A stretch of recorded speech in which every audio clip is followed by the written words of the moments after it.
Hello everyone, I hope you guys are doing well. So today we're going to do motion in 1D physics chapter. So we are going to finally start with physics on our channel. This is the first lecture of physics and the first section of motion and the first lecture of kinematics motion in 1D.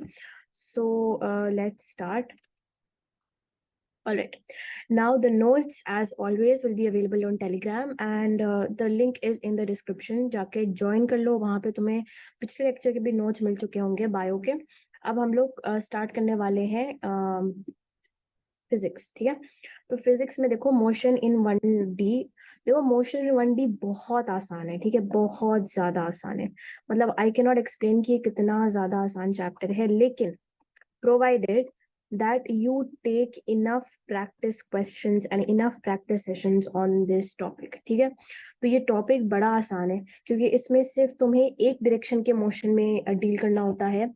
लेकिन बच्चों को फिर भी ये difficult लगता है क्योंकि जब उसके क्वेश्चंस एग्जाम में आते हैं तो बहुत ज्यादा टफ होता है क्योंकि आपको इनफ प्रैक्टिस होती नहीं है इनके क्वेश्चंस की. ठीक है, और एक और चीज, इसमें जो क्वेश्चंस होते हैं वो स्टैंडर्ड टाइप्स के भी होते हैं. मतलब एक आध क्वेश्चन ऐसे हैं जो स्टैंडर्ड टाइप के होते हैं, जैसे कि हम लोग ऐसा मतलब करवाते हैं बच्चों को कि हम लोग लिखवाते हैं उसका पूरा एक स्टैंडर्ड क्वेश्चन. जैसे कि बहुत सारे क्वेश्चंस आप देखेंगे उसका डायरेक्ट फॉर्मूला ही होता है. ठीक है, तो आपको वैसा क्वेश्चन अगर आएगा तो आप डायरेक्ट फॉर्मूला लगा सकते हो. अगर आपको फॉर्मूला याद नहीं करना है कोई बात नहीं, आपको बस एक अप्रोच पता होनी चाहिए. बच्चे क्या सोचते हैं कि यार ये पहला चैप्टर है, कोई बात नहीं, पहला दूसरा चैप्टर है, it's okay if we don't do enough practice, आसान है, हमें एग्जाम में आ जाएगा. बट ट्रस्ट मी, इसमें से बहुत काइनेमैटिक्स में से बहुत सारे क्वेश्चन आते हैं. ठीक है, और आसान क्वेश्चन आते हैं लेकिन तभी आसान लगेंगे जब आप क्वेश्चन की इनफ प्रैक्टिस करके जाओ. ठीक है, तो इसमें तो हम इनफ प्रैक्टिस करवाएंगे आपको और आपको इनफ क्वेश्चंस भी करवाएंगे. ठीक है, तो आपको बिल्कुल भी टेंशन लेने की जरूरत नहीं है. बस वीडियो को शेयर कर दीजिएगा और चैनल को सब्सक्राइब करना मत भूलिएगा. ठीक है, सबसे पहला जो टॉपिक आता है वो आता है डिस्टेंस एंड डिस्प्लेसमेंट का. ठीक है, क्या आता है डिस्टेंस एंड डिस्प्लेसमेंट का. अच्छा, नोट्स की बात हम बता दिए थे कि आपको टेलीग्राम पे मिल जाएगा, लेकिन उससे बेहतर ये होगा कि since you have a year to practice, अगर आप अभी 2023 में देख रहे हैं तो आपका एग्जाम 2024 में होने वाला है ना.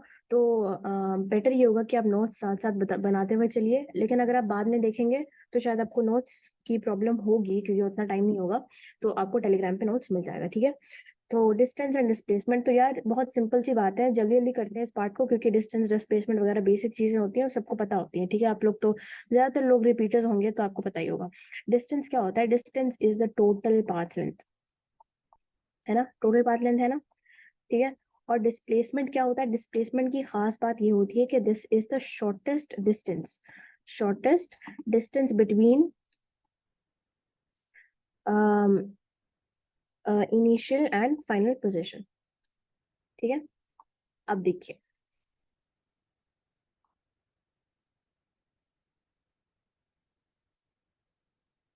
थोड़ा सा इस पे नोट कर लेते हैं उसके बाद हम समझा देते हैं. ठीक है, स्केलर क्वांटिटी होती है डिस्टेंस और वेक्टर क्वांटिटी होता है डिस्प्लेसमेंट. स्केलर क्यों होता है? क्योंकि इसके पास कोई डायरेक्शन नहीं होता, लेकिन डिस्प्लेसमेंट के पास एक डायरेक्शन होता है, इसीलिए इसको हम क्या कहते हैं?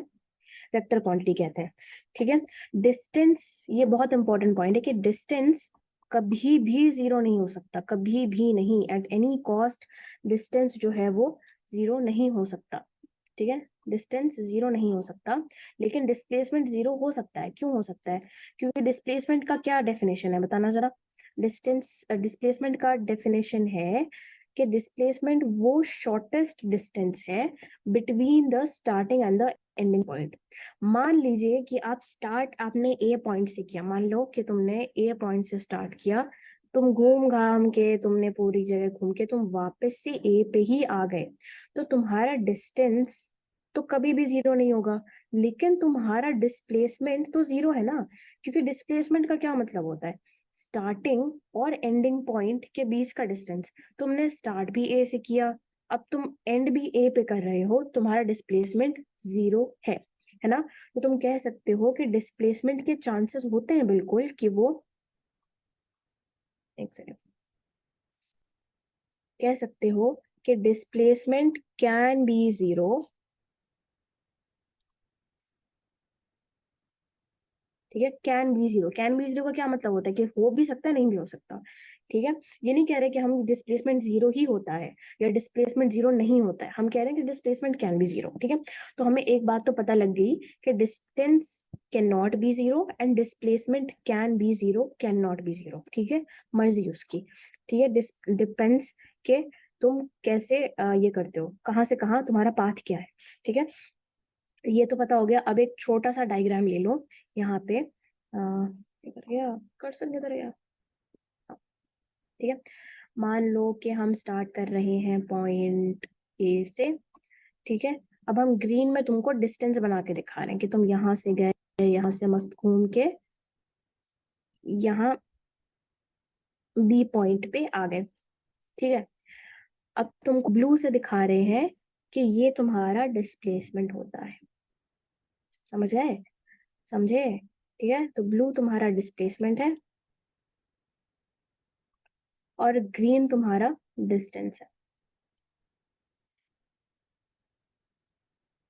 ठीक है, तो देख रहे हो distance is the shortest path from your starting point and your, sorry, displacement is your shortest path from the starting point and your ending point। ठीक है, हो गया। चलो अब आगे बढ़ते हैं। देखो ये बहुत ही बेसिक है, फिर भी हम इतना टाइम ले चुके हैं इसमें। अब इस पे फटाफट क्वेश्चंस कर लेते हैं। ठीक है, एक आध क्वेश्चन कर लो। क्वेश्चंस डिस्टेंस और डिस्प्लेसमेंट पे भी आते हैं। ठीक है, और बच्चे फिर भी गलत कर देते हैं क्योंकि जल्दी जल्दी में उन्हें क्वेश्चन पढ़ा ही नहीं होता।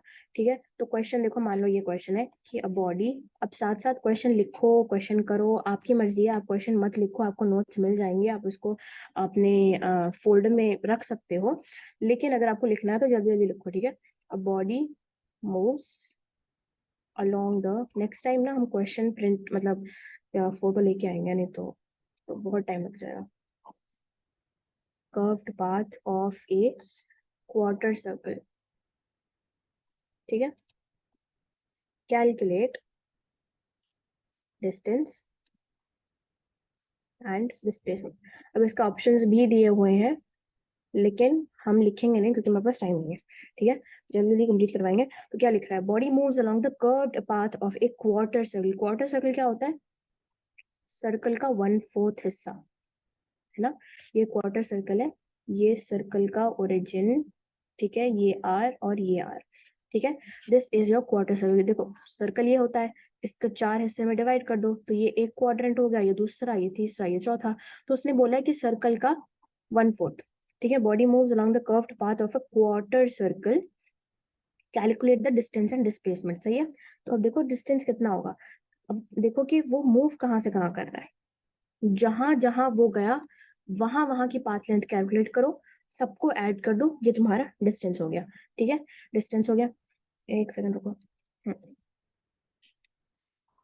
ठीक है, तो देखो पार्टिकल यहाँ से, अच्छा हम दूसरा पेन कलर ले लेते हैं। देखो यहाँ से चालू, यहाँ से स्टार्ट किया होगा, यहाँ से यहाँ तक आया होगा। क्या बोल रहा है, body moves along the curved path of a quarter circle. ठीक है, तो यहाँ से यहाँ आ गया होगा। ठीक है, तो ये तुम्हारा पूरा का पूरा डिस्टेंस हो गया। अब देखो डिस्प्लेसमेंट क्या होगा, डिस्प्लेसमेंट तो यहाँ से यहाँ होगा ना, क्योंकि तुम्हारा पॉइंट ए है, तुम्हारा पॉइंट बी है। ठीक है, ए और बी के बीच सबसे छोटी दूरी जो है वो ये है, रेड में जो बनाया। ठीक है, ये तुम्हारा डिस्प्लेसमेंट हो गया। सही है, ओके। अब हमें निकालना है कि डिस्टेंस कितना है और डिस्प्लेसमेंट कितना है। सॉरी, हमें क्या निकालना है, हमें निकालना है ratio of distance to displacement. हमें ये नहीं निकालना है कि डिस्टेंस और डिस्प्लेसमेंट है क्या, हमें निकालना है ratio. Calculate ratio of distance, sorry sorry sorry, ठीक है, रेशियो था।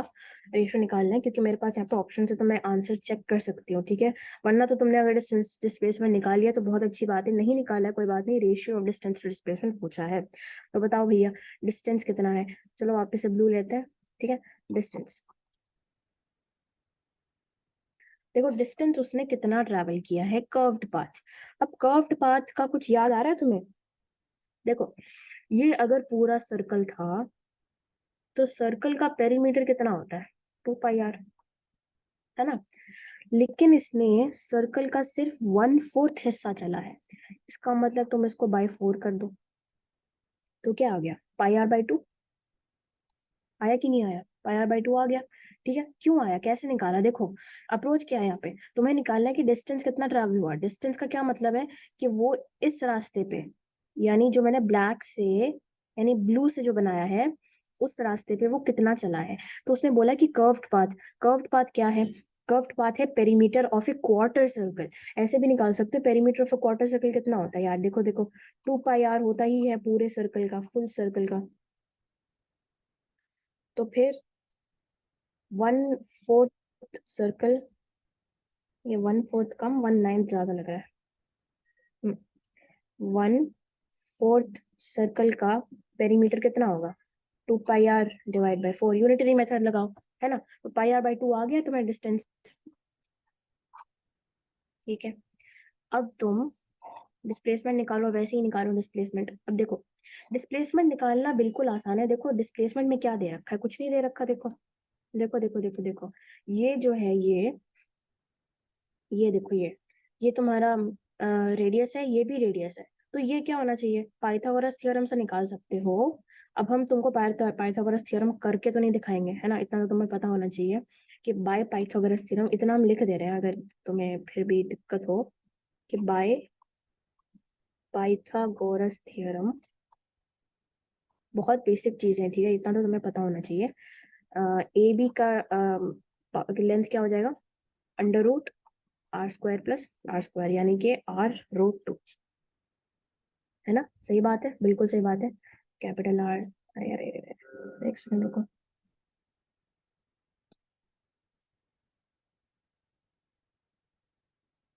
हम्म, ठीक है, देखो अब हम यहाँ पे ये करके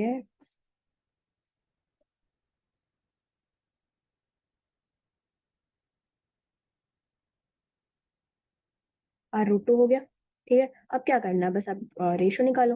तो रेशियो निकालना है डिस्टेंस टू डिस्प्लेसमेंट। डिस्टेंस कितना दिया था भैया, पाई आर, और ये r/2। तो r से r कैंसिल हो गया, पाई/√2 का है। हम्म, अब पाई देखो ऑप्शन में ना, ऑप्शन में क्या दिया हुआ था, आंसर क्या दिया हुआ था इन लोगों ने, 11/√2 × 7। तो क्या तुम ये नहीं निकाल पाओगे, निकाल पाओगे ना। देखो देखो देखो देखो, हमें मिला क्या आंसर, हमें क्या रेशियो मिला, हमें रेशियो मिला पाई/√2। तो पाई को लिखो 22/7 × √2। अब कैंसिल करो उसको। ठीक है, ये होगा 22/7 इंटू एक सेकंड,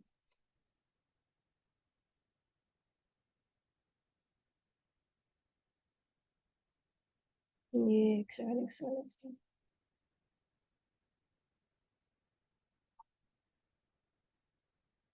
ठीक है, और तुम्हें क्या आंसर मिलेगा यहाँ पे, ये आंसर मिल जाएगा। ठीक है, 11/√2 × 7, या फिर तुम्हें पाई/√2 तो मिला ही है। ठीक है, तो ये हो गया पहला क्वेश्चन, और बहुत टाइम लग गया हमें ये क्वेश्चन करने में, क्योंकि पहला क्वेश्चन था, कोई बात नहीं। अब हम लोग जल्दी जल्दी थोड़ा स्पीड पकड़ते हैं। ठीक है, एक देखें, देखते हैं कि एक और क्वेश्चन है क्या हमारे पास। ठीक है, एक और क्वेश्चन कर लो, अभी क्लास चल ही रही है तो करवा लेते हैं। ठीक है, दूसरा क्वेश्चन देखो जरा। हम्म, दूसरा क्वेश्चन देखिए, particle moves along the circumference of a circle. तो हम देखो शॉर्ट में लिख रहे हैं, तुम भी शॉर्ट में लिख लेना। Particle moves along circumference of a circle. तो सेम ही क्वेश्चन है, इसको होमवर्क लेना चाहते हो क्या?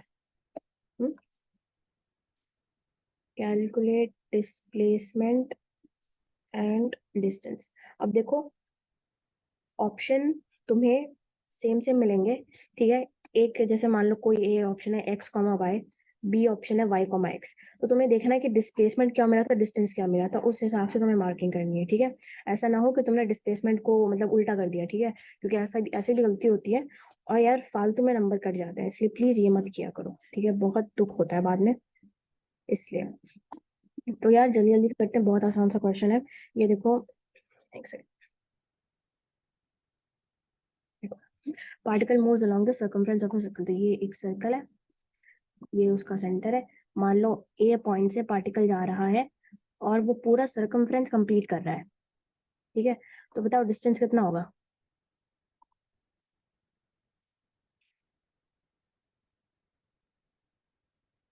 अच्छा, इन्होंने दिया हुआ है कि वो ए से बी मूव कर रहा है। अच्छा, एक काम करो, उसको छोड़ दो, ये क्वेश्चन छोड़ दो, सेम ही क्वेश्चन है, हम ध्यान नहीं दिए, सेम ही क्वेश्चन है, ठीक है, छोड़ दो, क्योंकि इन्होंने फिगर वही बना रखा है।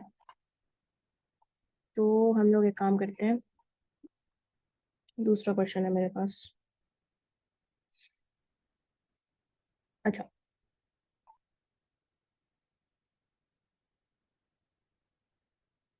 समझ गए होंगे कि डिस्टेंस क्या होता है और डिस्प्लेसमेंट क्या होता है, ठीक है। एक और चीज before we move on to average velocity and in average speed, ठीक है। अच्छा, तुम्हें यार बेसिक सी चीज है, स्केलर और वेक्टर तो पता ही होगा, है ना। स्केलर और वेक्टर तो पता ही होगा, वेक्टर के पास डायरेक्शन होता है और स्केलर के पास कोई डायरेक्शन नहीं होता, इतना पता है, ठीक है। तो स्केलर क्या हो गया? Speed, distance. वेक्टर क्या हुआ? वेलोसिटी। और ये हो गया डिस्प्लेसमेंट, ठीक है। तो ये बस नोट के लिए नोट लिखवा दिए, बाकी तो तुम्हें पता ही है, सही है। एक और चीज़ है यहाँ पे जो कि बहुत इंपॉर्टेंट है कैलकुलेशन वगैरह के लिए।